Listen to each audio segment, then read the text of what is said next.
So good evening again, everybody. My name is AJ Ehrenstein. I'm one of the two deans in charge of Beyond Barnard. We hope that summer is off to a good start for you all. And most importantly, as we've basically been saying every single day with every single email and at every single event, we hope you're doing okay. We hope that you're safe and that you're well. And that as ongoing protests have reshaped the conversation about equity and justice in the United States, that you're plugged into those conversations while also taking care of yourself to the best that you can and recuperating from a really challenging academic year. I'm really excited to kick off the Summer Colloquium series at Beyond Barnard. This is a new initiative for us. It's going to extend over the course of the next 8 weeks, and it really represents the institution's commitment to supporting everybody, students and alumni, during what has been an incredibly complicated moment, both because we're scattered around the country and around the world, because we're remote, because the news has been quite stressful, and because there is uncertainty in so many different areas of our lives. Colloquium is meant to bring this community together. I'm so excited that Christine, who's on the call this evening, is doing such a great job marshaling the resources of the staff at Beyond Barnard to put together some amazing programs across the next 8 weeks.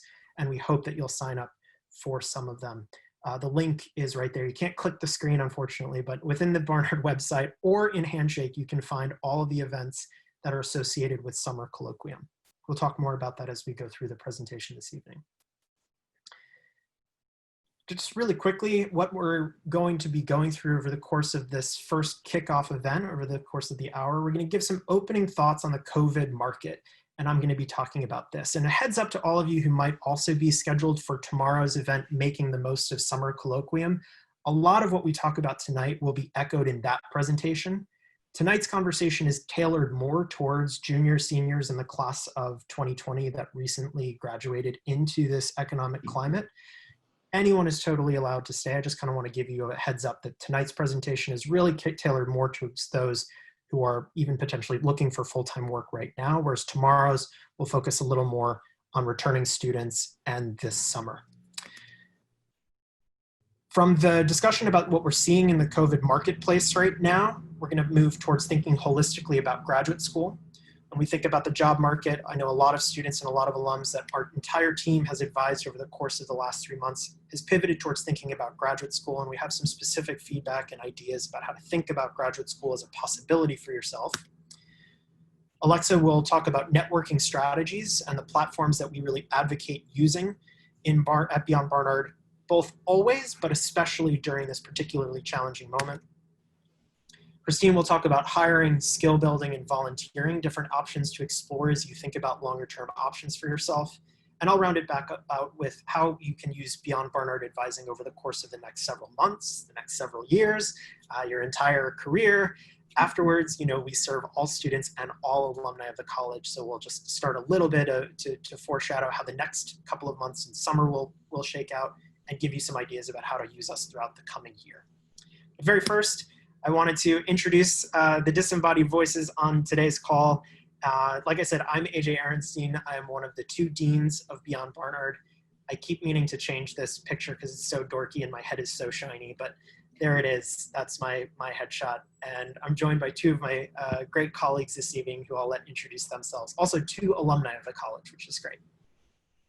Hi, everybody. I'm Christine Valenza-Shin. I'm class of 84, and I'm the Senior Associate Director for our Advising and Programs team. And thanks to both Alexa and AJ for everything that everyone's been doing to sort of pull this together. And we're really excited to launch these programs this summer. And we've basically been working from home since March 13th and haven't really missed a step. I know we've seen a lot of people in advising. We've had a really great attendance at our programs for the second half of the spring, and we're hoping to equally have you know, a lot of people join us for the summer. And please let, you know, whichever friends you're in touch with from Barnard, let them know if you want to share some of what's available. That would be great. And I'm Alexa Hamill. I'm also an alum. I graduated in 2013, and I'm one of the two associate directors for advising and programs. So I'm excited to talk about mostly networking tonight and hopefully seeing some of you in the other sessions I'll be leading later this summer. Thanks to the both of you. So let's get into it. our first agenda item is some opening thoughts about what we're seeing in the job market, the macroeconomic conditions that are shadowing what's happening both in terms of the pandemic, global economy, and even some thoughts about what we're seeing right here in the New York metropolitan region. So the very first thing that we always want to say is that after an academic year, we want to make sure that you are taking some time to rest, to reflect on everything that's happened, to take a breath. We think that mental health is so important at Beyond Barnard. We have talked to so many different students who are experiencing all kinds of strain related to their experience of really distressing news, both related to COVID and to ongoing protests and very tough conversations about equity and injustice in this country and around the world. These are important conversations to have, and we know that so many of you are part of those conversations, and we're delighted to be participating in them to the extent that we can this summer as well. But we do think that summer is an important moment for you to take a breath, to try to disconnect and take a step back, to think about what you've achieved, what you've accomplished, to take a look at some pictures of dogs on beach towels, on the beach in sunglasses, which is a fun thing to Google, I will tell you, putting this presentation together. But we really do mean it, and we hope that you'll use us as sounding boards for ideas about how to decompress a little bit and take a breath, which I know is necessary for so many of us. Okay, that said, that's a slide to prep you for what we all know. In terms of macroeconomic news right now, there hasn't been a lot of good macroeconomic news in a long time. And we want to acknowledge that. We don't want to paper over the fact that the news isn't good. Jobless claims are up, slightly down over the course of the last month, but almost certainly based on what we're seeing at Beyond Barnard and in the news, jobless claims will climb again. According to Fox News, Jeopardy is running reruns all summer. This is terrible news. I need fresh Jeopardy to keep me entertained. But in all seriousness, the economic outlook that the class of 2020 is graduating into is much more serious and much more dire than you could have possibly expected in February. We want to acknowledge that. But we also want to make sure that you're not so scared by the economic news that you can't take tactical steps to move forward. We also don't want you to be so distracted by the big picture that you don't feel empowered with information about what we're seeing locally, not only in this region, not only in the kinds of industries to which Barnard students apply, but among actual Barnard graduates and even students who have been successful in finding internships and other opportunities this summer. Here, in full disclosure, are some of the things that we're seeing, some of the things that we're thinking about at Beyond Barnard when it comes to these macro trends. The first thing is that the recession that is already washing over the United States right now is affecting college graduates differently than non-college graduates. The way that the COVID pandemic is affecting populations is stratified by race, by economic strata, by education in ways that are really complicated. But the news for college graduates is that the recession is not hitting them as hard as it is other segments of the population. This is largely due to the fact that the kinds of jobs that Barnard students, among many others that are graduating from institutions around the country right now, those kinds of jobs are able to be done remotely. And remote work is continuing in many areas of the economy. So far in summer 2020, we're seeing a lot of results from the class of 2019 we're seeing a lot of results that look similar to those of the class of 2019. This is based on our first destination survey. About 260 students out of the total 706 that are being surveyed have responded already. And we're not seeing trends that suggest that the economic situation of students graduating from the class of 2020 is so drastically different than 2019. That is not to say that people are not still looking for work or graduate school. It is merely to say that in any given year, just 4 or 5 weeks after graduation, the vast majority of students are still looking for some kind of opportunity after graduation. So if you're feeling like you're behind, if you're feeling anxious, we want to make sure that you feel reassured that there are resources to help you navigate the way forward, and that the economy is actually not behaving so differently that it's not recognizable to us versus other years. Keep in mind that job searches in certain industries always take longer, and it will take longer in a recession as well.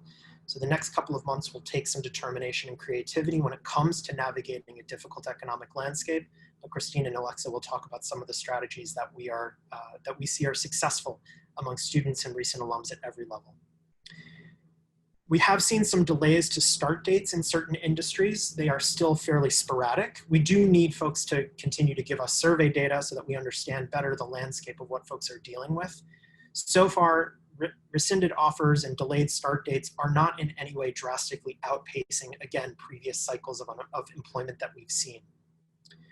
And fall hiring for 2021, for those of you who are rising seniors who may be on the call this evening, we don't know from recruiters that hiring has been changed so much. Plans are still very uncertain, but to our understanding so far, conditions will remain consistent until we have a lot more information about what the economy could look like. In other words, we want to talk a little about where we are and where we'll end up. What you're seeing in the left-hand side of your screen right now is essentially a color graphic representing the numbers on the right. I didn't do all the data labels, I didn't have time, so you'll bear with me, I hope. The main point I want to make is graduating seniors are already in employment in many of the same industries that they would end up in a typical year. What we are seeing is that industries that hired early. So financial services, consulting, some areas of tech that traditionally overrepresent in employment in the beginning of the summer are overrepresented right now.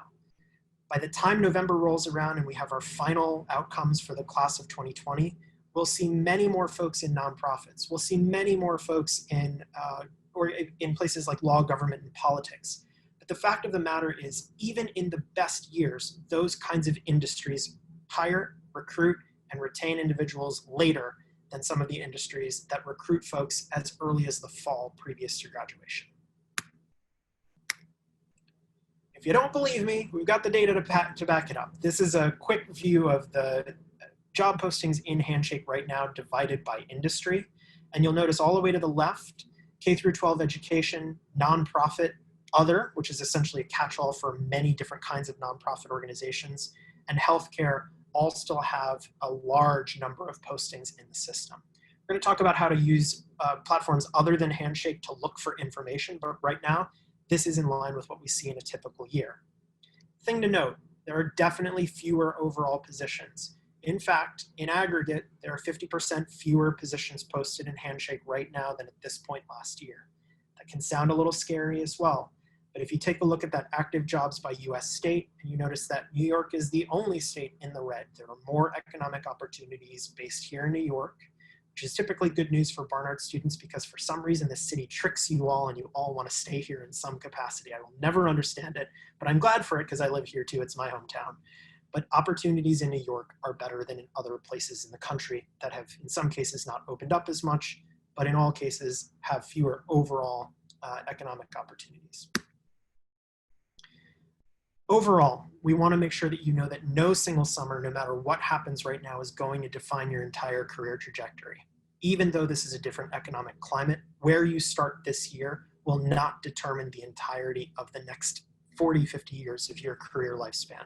We want you to be confident about that if you can and work with us to help stay optimistic until you can be optimistic for yourself.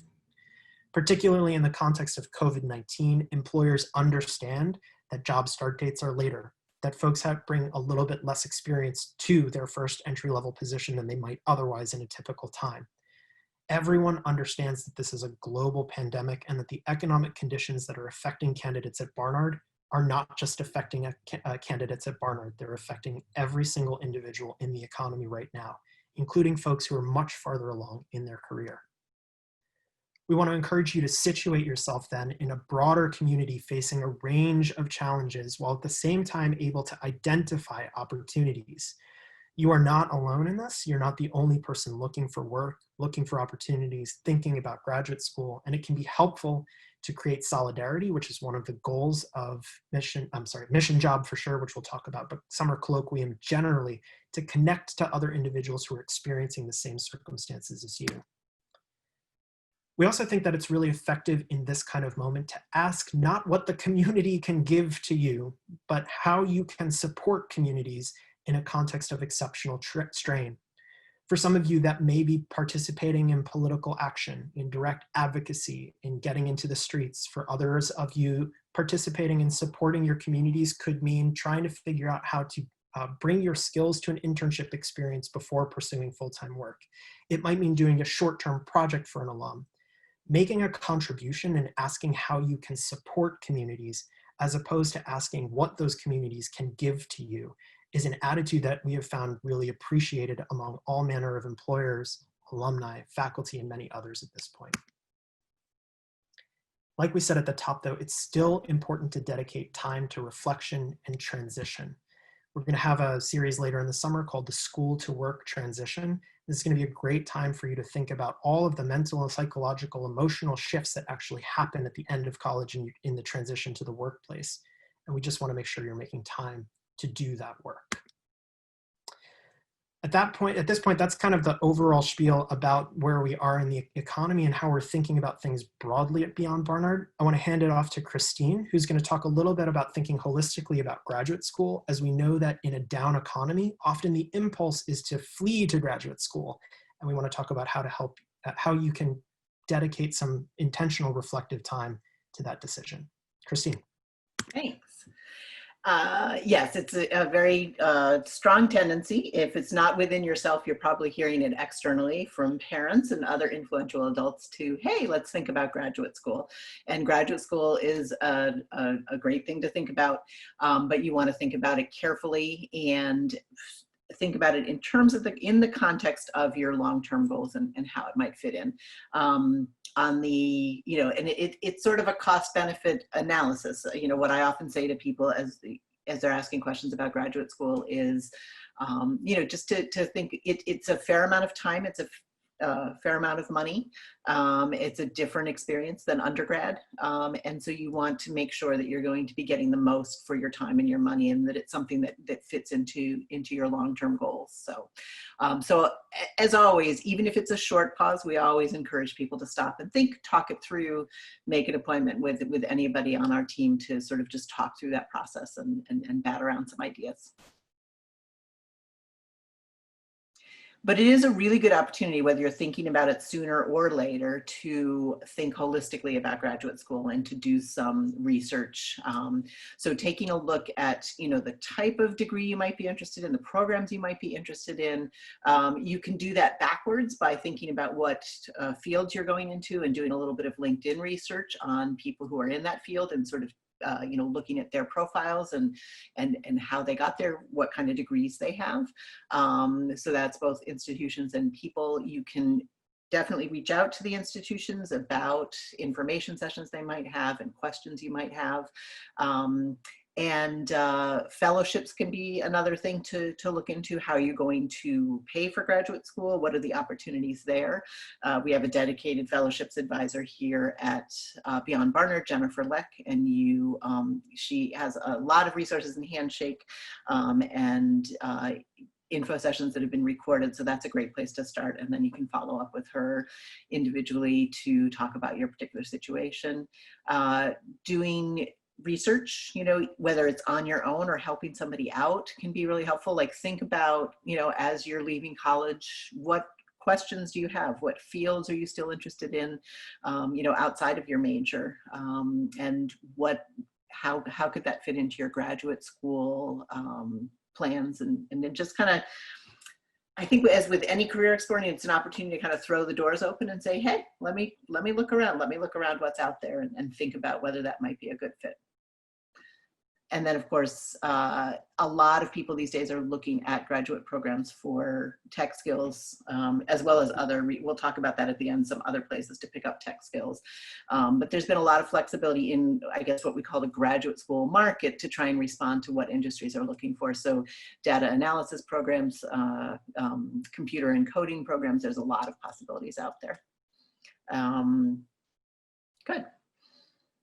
So staying in touch with faculty and alumni, and again, as AJ said before, offering support. Is there something you can do to help them out? And then trying to set up time to check in. It doesn't have to be once a week with faculty, but, a faculty that you had a strong relationship with or particularly enjoyed their class or, are very interested in their work. It's great to keep in touch. They're excellent guides to talking about graduate school and how it fits into the overall plan.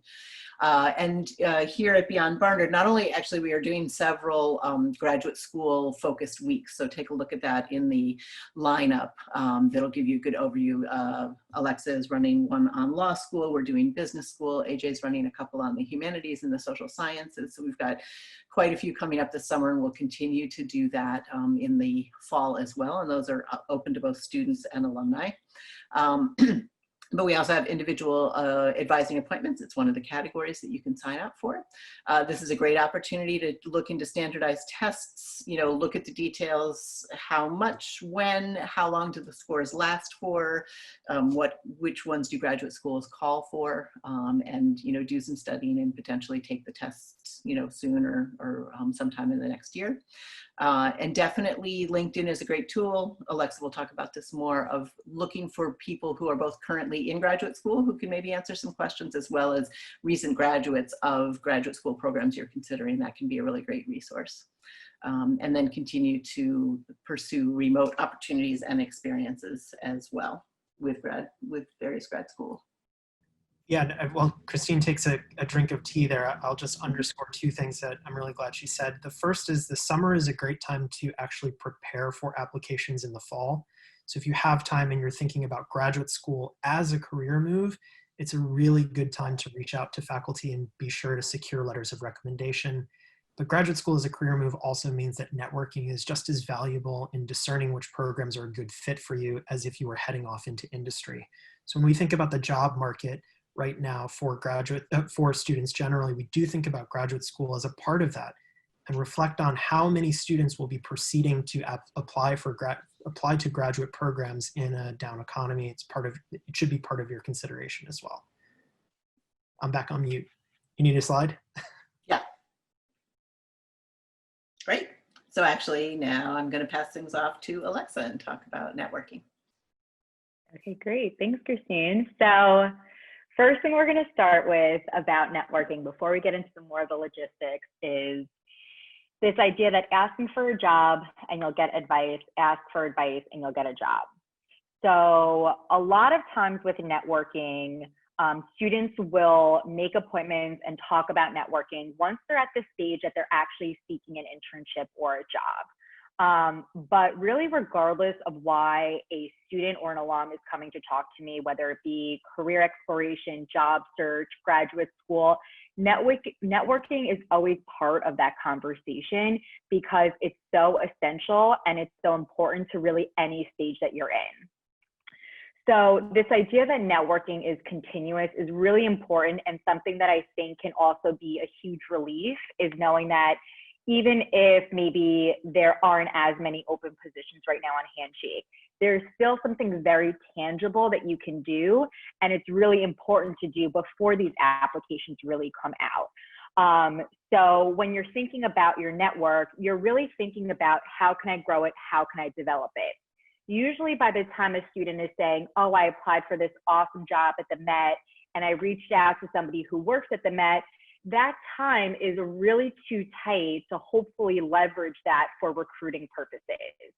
So if you can get all of your ducks in a row, if you can start this networking process, grow it, by the time the application comes out, you'll know who to reach out to and you'll already have that rapport in terms of actually referencing recruiting, because just as much as it's uncomfortable for you to ask for it, the reason why that usually is because that alum really has to trust that when they're making a recommendation, it's a positive recommendation. And the only way to really build upon that is to take the time to have multiple conversations. So I think especially now when you're thinking, I may not be hitting submit on as many applications, the networking component is going to be really big and it's going to make you that much more successful as applications really open. So only applying for jobs on websites will not get it done in the recession or really ever. So now, more important than ever, is really about networking. It's about relying on alumni who can potentially vouch for you, who could potentially give you that resource that you've never heard of that opens a lot more applications than you ever saw before on other sites. So it's definitely important that you gain this insight that you wouldn't otherwise have from doing research or applying for jobs on your own. And what it means by just applying for jobs on websites will not get you the job. So you apply for a job and maybe there's 5 other awesome applicants. So they also came from a great school, they have similar work experience. This is where really having a network is so important, because if you think, how can I have myself stand out from somebody, like I said, similar education, similar experience, having somebody who can say internally, I met with this person, or I have a really close friend who spoke to this person and she is really invested in the company. She, even though maybe her most recent experience isn't seemingly exactly relevant, these are some of the really transferable things that I gathered from her. So to get yourself from not just getting noticed in a resume, but then to get to that interview, it's so important to have somebody, because then from the recruiter's perspective, before I had this job, I was a recruiter. And when I had people come up to me and give me recommendations, that also kind of took the risk out of it from being a recruiter, right? So I'm having somebody who I really trust, who I really value, saying, I really trust and value this person. So that's really critical in terms of also just getting a job. So now, what are the concrete steps that you can take in terms of growing your network? So first and foremost, you're going to want to create a LinkedIn account if you don't already have one. We have awesome sessions that are coming up. We have a session that LinkedIn is actually going to run about rocking your profile. So definitely take a look at that. These tips can help. Also, something on the side that you can always do with an advisor is to take a look at your profile, see if you can improve your summary at all. So I won't go too much into detail, but that's, if you have specific questions about that, we'll have more specific sessions dedicated to it, and you can always ask an advisor about it. But what's great about LinkedIn is the way that you can actually search for and find these alums.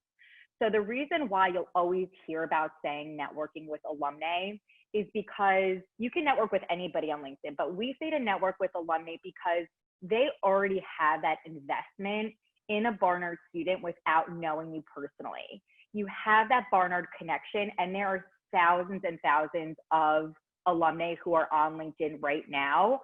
So definitely taking advantage of that is huge. There's a great workshop that we have recorded that AJ has listed there on the link. So definitely take a look at that for more specifics when it comes to specific outreach. So here are some features on LinkedIn that I think can really help with actually finding these alumni. So when you search for Barnard College and you click on the school, this page will come up, and on the left-hand side, if you click on alumni, there'll be a number of different filters. So in this case, it's showing where they live and where they work, but then there are other filters as well. So maybe you're looking for, you know, I have students that say, I loved my poli-sci major. I'm not looking to be a lawyer, but what else can I do to connect it? You can search by major, you can search by industry. Down the line, like I said, if you really want to start leveraging your network at a specific company, you can always put that in. So this is a great way of really narrowing it down. And then whoever meets that criteria for these different filters will populate below.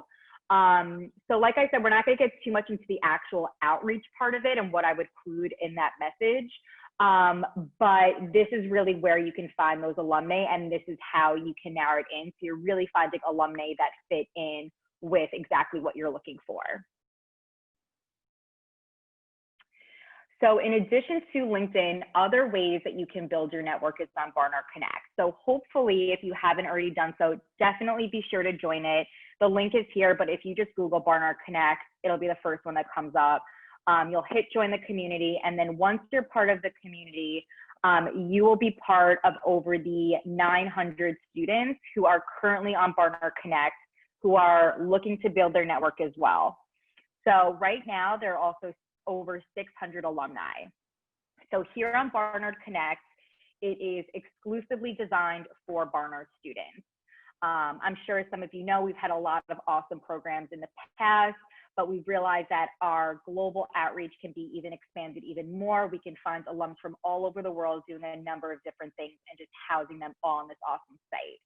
So knowing that Barnard Connect is designed exclusively for students and alumni, I think is what makes it so powerful, because it's a community in and of itself. But I think what's also so great to think about is a huge, I think, place that students get nervous about networking is when it comes to worrying about, like, do I want to reach out to somebody? Am I bothering them? I mean, I could spend like a lot more time talking about how much it's not bothering them, but I think if you are kind of having those similar fears, I think knowing that this is all voluntary, and if the alumni wanted to be there, they had to actually go through the sign-up process themselves. So knowing that alumni are there by choice, and the fact that it's over 600 who completed a sign-up, I think can also hopefully relieve those nerves and maybe provide a little bit better of a transition into making networking more part of your toolkit. I also wanted to say that on Barnard Connect, there are really great guides that are there. So in addition to the workshops that we have guides and tip sheets for really frequently asked questions. So how to draft the initial email to a mentor, what are some mentoring topics that you can talk about, questions. So it's a great resource for actual outreach. They even give templates when you're doing the message. So it's a great site if you haven't created one yet, and just another way that you can really build the network and find alumni. And then coming up in July, there's going to be an awesome new initiative that we're starting through Barnard Connect, and it's going to be called Beyond Mentoring. And it's going to be project-based opportunities. So these are going to be short-term projects that alumni, friends of the college, parents can provide. So although you may not be able to pursue something so formal in the immediate, you'll be getting some great experiences that can be done remote, that you can have on your resume, and that are really transferable. So you do need to have a Barnard Connect account even just for that. So make sure you make one regardless, but coming up in July, you'll hear a lot more from us about more details and what that's gonna look like. I just want to add too, Alexa's done a fantastic job rolling out Barnard Connect this year. We can actually see how the percentage of messages that get responded to in the system, and it's between 85 and 90%. So it really helps to lower the barrier to entry. It can feel intimidating to reach out on LinkedIn for the first time, but Barnard Connect makes it a lot easier. Additionally, the kinds of conversations that mentors expect to have with students really range across topics. And you're able in Barnard Connect to search by things like affinities on campus, campus groups. There are lots of first-generation low-income mentors, and I believe you can search by that status as well. You can call yourself out with some of these affinities as well. It really is an inclusive community where you can bring lots of different issues to bear, and I would really recommend signing up for time with Alexa to talk about some of the best practices for reaching out to mentors and helping, getting them to help you navigate this really complicated job market. Okay, I think now we're going back to Christine for the skill building. Yeah. So what else can you be doing during this job searching period? We're going to take a little bit of a look at hiring, skill building, and volunteering. And I think one of the key things that really it's a theme of everything we're talking about today is that what might be missing right now from your life at the moment is, you know, school has ended and that structure has gone away, even the structure of remote learning, as different as it was. But also if you're not yet working, that structure is missing as well. And so part of what we're looking at is how can you create some structure around not only your job search itself, but around your day, around your week, around your month, so that you're feeling like you're moving productively. And one of the things I often talk to people about with networking is make networking, you know, part of your routine. You know, just the same way that you are routinely looking at job sites, you want to also be routinely checking in on Barnard Connect, checking in on LinkedIn, continuing to search, continuing to send out connection messages, and having informational interviews. So in terms of getting hired, if you're looking for a job as soon as possible, there are a lot of remote opportunities out there, and they're not necessarily a close-ended internship. So you should be able to, actually, I just want AJ, remember when we were preparing before, I wasn't quite sure what you meant by this bullet. So I'm actually going to ask AJ to elaborate on what he was getting at here. Which one, Christine? I'm so sorry. The remote opportunities may not have an end date. Oh, sure. Well, remote opportunities, you know, that you're looking for, you might be signing up for something that looks short term, but remote opportunities, especially in tutoring right now, supporting students, we've seen tons of K through 12 opportunities. Essentially, some of this is about if you need wages in the immediate, don't hesitate to try to look for opportunities that are low in terms of the number of hours that you might need to work per week, but high in terms of the amount of compensation. And don't assume that just because there's a part-time gig that there's necessarily an end date on that remote commitment. You could be doing this work for quite some time.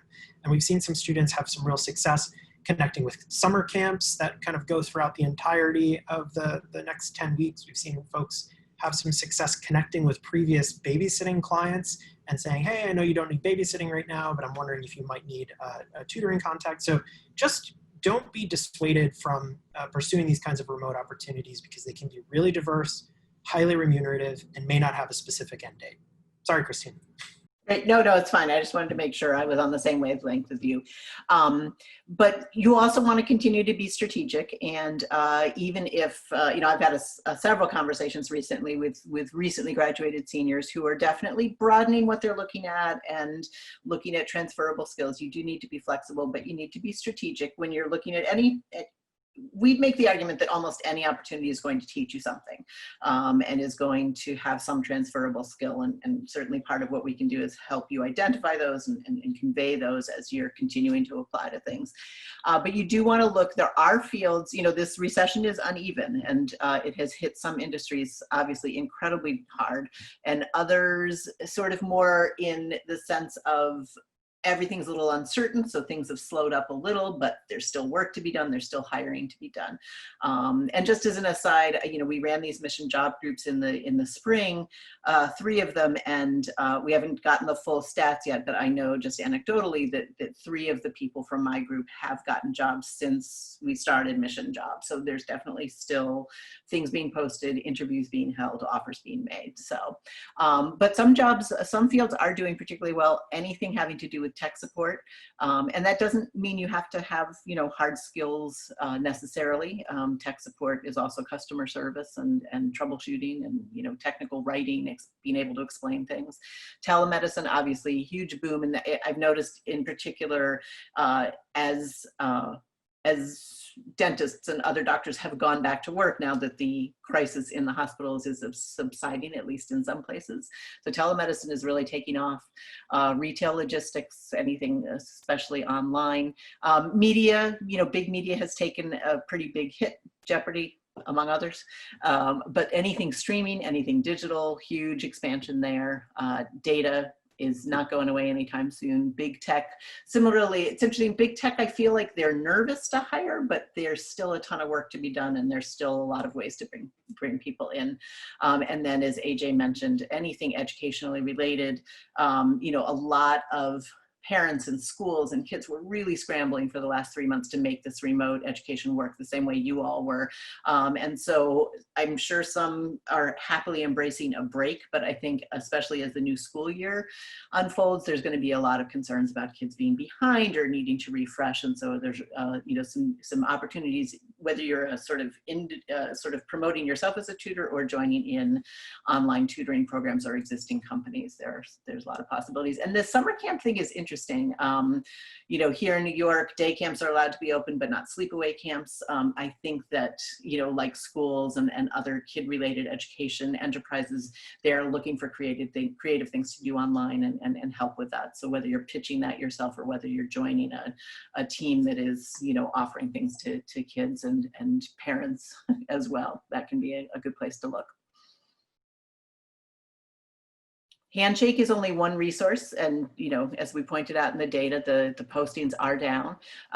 But you need to, if you haven't already, you need to expand beyond Handshake. You've got your big general job boards, LinkedIn Jobs, Indeed.com are probably the 2 biggest at the moment. I know a lot of people look at Glassdoor.com. So those are big general job boards, and the key there is to use your filters and zero in on things you're interested in. But there's also what we call niche or industry-specific job boards. Idealist covers the nonprofit sector, Media Bistro covers communications, USA Jobs is for anything government related. And we actually, I was reminded when speaking with AJ this morning, we had one of our student workers over the spring semester put together a list of a ton of niche job sites. So we need to finish editing that and get that up, and we'll share that resource as soon as possible. And then LinkedIn, as I mentioned, has the job board, but they also started running a feature, who's hiring now. It's right in the, so every time you log into LinkedIn, if you look in the upper right corner, it's one of the bulleted points there, and it's helpful. And it's it's an interesting way to keep an eye on, where the hiring is taking place. So, and then we also started circulating very early on. Some of you might have seen this, that Candor.co has a real-time hiring freezing sort of crowdsourcing document where you can take a look. And if you do find a company that is hiring, that's a great company to hone in and see if you've got any potential alumni or other networking contacts there, and delve into that, find out what kind of hiring they're doing and what advice you can get about applying and standing out. But while you're doing all of that, volunteering, we always talk about volunteering as an excellent networking opportunity. It's one of those things where you're going to meet people from all different walks of life, and people are going to see you in action. And that's true even if it's a remote opportunity. You could definitely find something that's related to your career interest. It's in an industry or a field, or it's for a cause that's, very meaningful to you. Something that you are thinking about, spending your work time and your career time on. But it also could be something related, skills wise, so it might be an organization that's not necessarily someplace you'd ever work for, but they're looking for somebody to do digital media or data or some other skill set that you would like to develop further, you'd like to be able to list on your resume.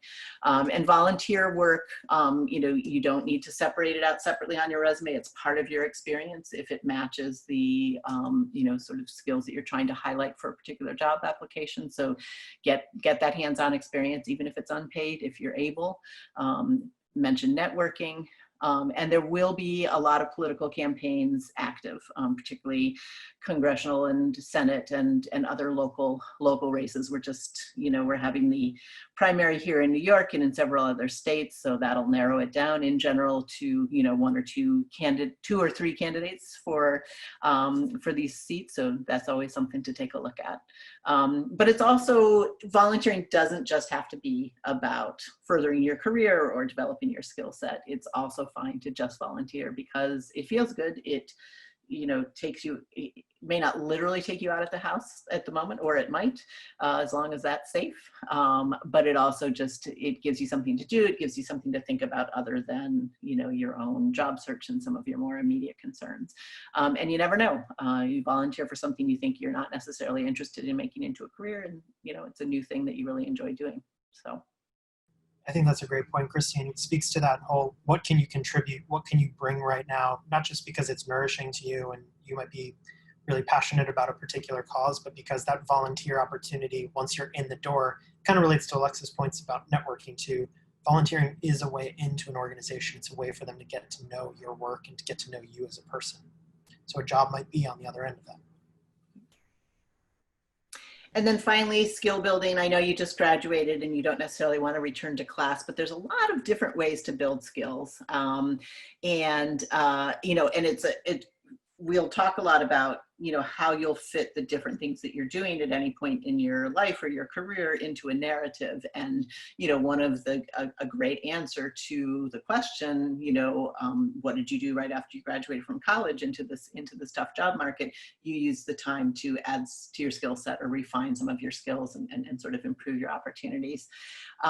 So if it could be related to your interests, it could be your existing skill set. It could be that you all through Barnard, you wanted to have time to take Athena's coding class, or to do a little bit more data analysis, or to join a public speaking club and improve that skill set, or get better at writing in particular genres. There's all sorts of skills that you can develop, and being able to talk about,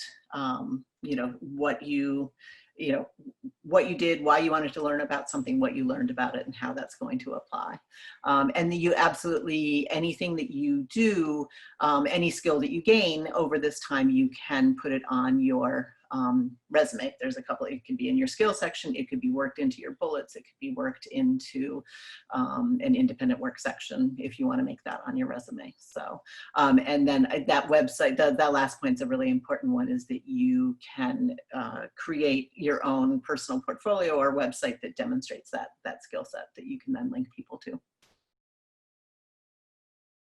There's lots of resources out there. I often like to talk to people about a continuum. There's like the really easy to access free stuff, which would probably be YouTube. You know, I always love to remind people that the beauty of YouTube is if you like don't know how to make a pivot table on Excel and a job description, right, you can click repeat as many times as you need to on YouTube, and you will master it. So so it's not necessarily the most compelling certification in the world, but it does sort of teach you the language, teach you some of the skill set, and help you be knowledgeable in interviews and in getting started.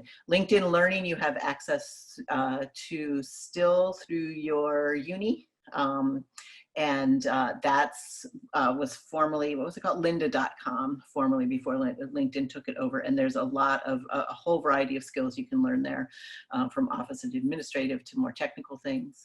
That next row, Coursera, edX, how do you say that? Udemy? Udacity. These are sort of what we call course aggregators. You can go on and look for different courses. Some of them are free, some of them are inexpensive. Some of them are MOOCs, massive open online courses. And then we have what are sort of, I'm not sure what this category is called, boot camps. General Assembly started out as a coding boot camp about 11 years ago and has grown a lot of different flexible options, as well as their original boot camps that are, you know, anywhere from like 9 to 13 weeks long. Metis is specifically for data analysis. So those are options as well that can be, and a lot of them, the boot camps can be fairly expensive, both in terms of time and money, but they've got some flexible pricing, flexible scheduling that makes it a little bit more accessible than it was. And then at Barnard itself, we've got, again, in the center, our whole suite of things we're offering this summer. The Empirical Reasoning Center has a bunch of tutorials, online workshops, and other resources there, and that's all for free, and the Vagelos Computational Science Center as well. So continue to use those Barnard resources and keep building up those skills. Back to AJ. So I'll take it home from here. What does all this add up to, and what have we talked about this afternoon? I think we tried to give you a pretty good sense of our general feeling about macroeconomic trends right now and how they are affecting students and recent alums in different ways. And I think it's important for you to know that we are just as uncertain as everybody else. We're taking information from lots of different inputs, and as it comes in, we're trying to give the best possible insight and feedback to students and alums about how they can respond to the circumstances on the ground. Throughout this summer, I think that our story will change many times as new inputs come in, as new information comes in. And so I think one of the things that's most important is that if you tap into Beyond Barnard Advising, one thing we're going to talk to you a lot about is creativity, resilience, and a lot of improvisation and experimentation over the course of the next few months. We are doing that ourselves. This is one of my favorite little montages. This is like week 2 of remote work. You got Bruce with his dog. Lindsay was actually able to send Casey back to daycare, at least part-time, I think, this week. Camille is still working on student employment and jobs. Jen in the bottom left is still working on fellowships. I'm not wearing a knit hat anymore because I guess I feel like I'm getting a sunburn in my apartment right now. But all of us are still at Beyond Barnard every day advising. And if you have been hesitant to reach out, we hope that today is a good first push to come join us. So I do want to shout out the mission job groups. This event this evening is actually our kind of informal kickoff of Mission Job. What is this program? It's specifically for members of the class of 2020 who've just graduated, who may be looking for an opportunity.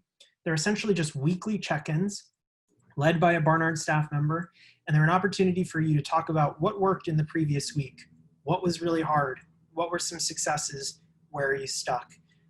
We started doing these in spring, and like Christine mentioned, they were really just positive group discussions. And no matter how stuck you feel at the end of that hour, you feel like you have some concrete steps to continue to move forward. And they were successful. So some of the strategies that we talk about in Mission Job can be really crucial to your capacity to think of some new ideas and find an opportunity. We will share with you the registration links. They are happening every day, Tuesday, Wednesday, and Thursday, for the next 8 weeks. There's the Thursday group. I just shared that one. I'm trying to do 2 things at once right now. Walking and chewing gum was never my strength. Here is the Wednesday group. And here is the Tuesday group. I would not do mine on Tuesdays. I would sign up for Christine's if I were you. Hers is on Thursday afternoon.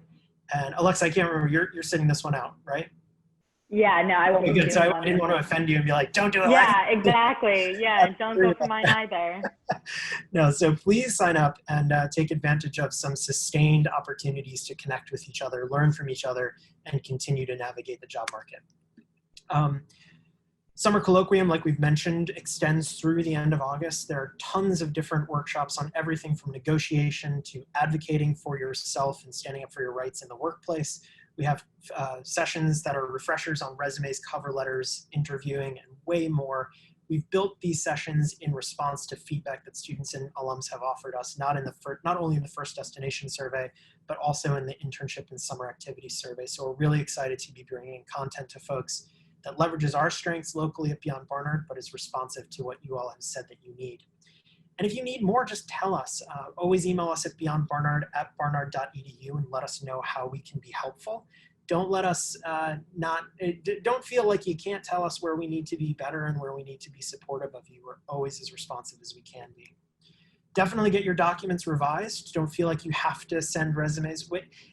We say that you can't only submit resumes and cover letters on websites, but you still do need to do that. So we're always happy to look over bullets, tell you that your font is A-OK, make sure that your formatting is appropriate to the industry that you're looking for, etc. Please tap into us and just make an appointment to get started on Handshake. Once you log in, click Career Center, and you'll be able to see the calendars of our great advising team. I am so excited about this rocket that I put on the mission job logo, guys. It's the small victories in this remote time. So I found that rocket image. Thank you, Christine. At least we get a thumbs up from Christine. It's a good afternoon for me. Like we said, Mission Jobs is Tuesday, Wednesdays, and Thursdays. We have a great series on navigating the school to work transition. Career Skills Week navigates everything from job documents to interviews and networking. Check out the full selection of offerings, and please tell your friends.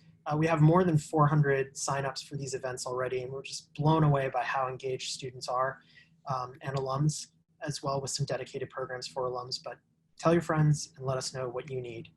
And if you are a recent senior on the call, please do fill out your first destination survey in Handshake. It's enormously helpful to us. You saw some of the ways that we use the data today to provide real feedback and honest updates to folks about what's happening in the job market. So it's incredibly helpful. Thanks to those of you who have already. We'll end it there. There's a dog on the beach again. You're welcome to email us directly. And as we mentioned at the start, if there are questions, we have a couple of minutes remaining, so please feel free. We'll give it some time. We'll stop talking. I'll clear my throat on mute. But are there any questions that we can help address? You can either type them or unmute yourself and ask them out loud.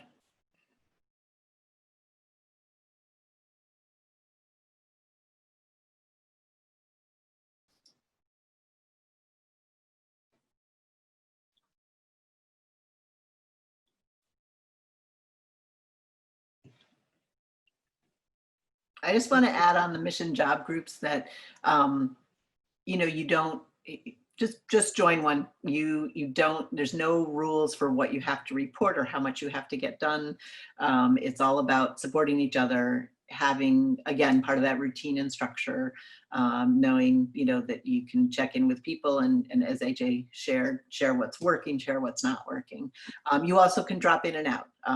Ideally, you check in every week, but if that doesn't work for you, then that's fine as well. They're very flexible. So definitely consider joining one if you haven't yet.